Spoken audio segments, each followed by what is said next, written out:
A map, a church, a mystery. Sometimes a simple passage in a book is enough to spark an investigation into a long-forgotten piece of history.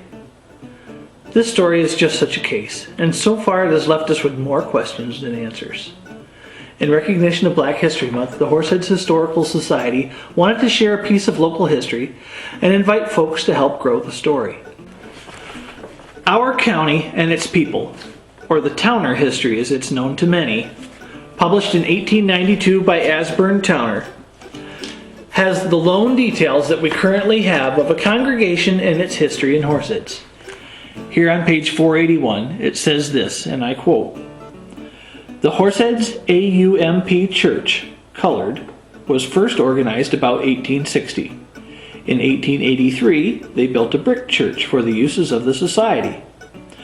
Reverend Nathan F. Wilson is the present pastor. George Cohen, G.V. Peterson, Thomas B. Scott, and George Lodine have also labored with this people." The next task was to find out where in the village this brick church was located.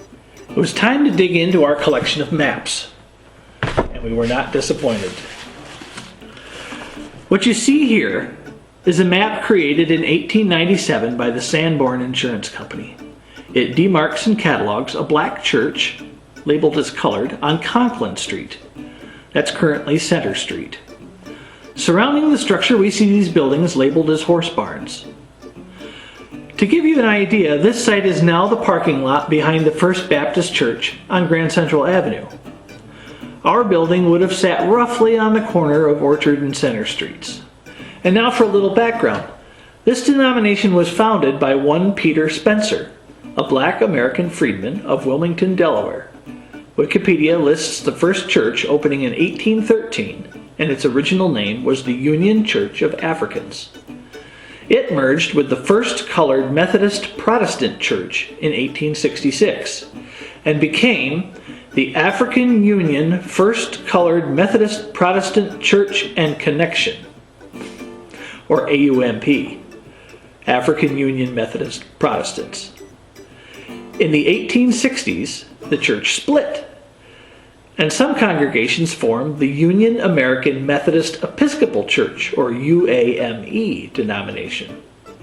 Both are often referred to as the Spencer churches and are still active today. Now back to Horseheads. According to Towner, the brick church was built in 1883. The red hue of our building on our 1897 map indicates brick construction. Yellow would indicate that it was a wood frame, and shows that the same building has stood as their church for 14 years.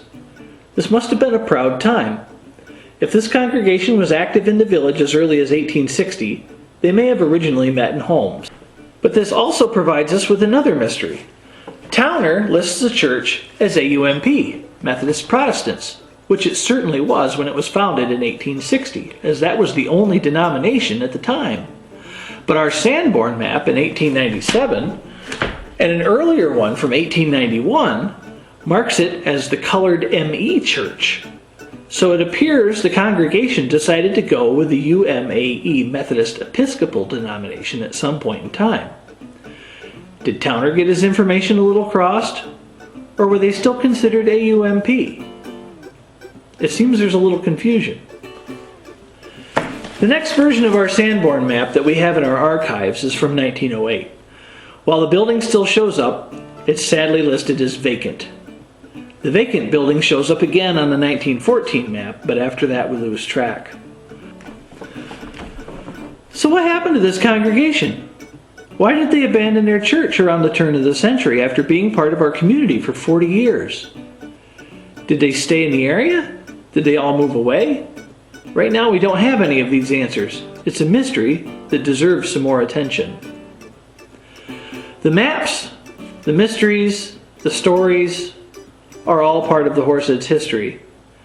If you enjoy local history and want to help write and research some new discoveries, or even help us answer some of the questions in this story, contact us.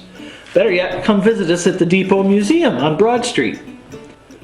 Much of the research in the base script for this episode have been provided by Corning Community College professor and history team member Sky Moss. I'd like to thank him personally for sharing his knowledge of local black history and to help us to tell a more complete story of our town. I'm Ben Irway, your town historian, saying we can only know where to go when we know where we came from.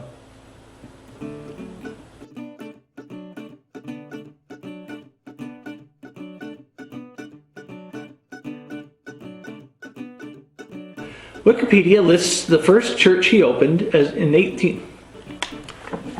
published in 1892 by Asburn Towner. The red hue we find on our building of the 1897 according to the Towner, I'm going to get this eventually. Lots of outtakes here. Take 3. Missed a word. Which it certainly was when it was founded in 1860, as that was the only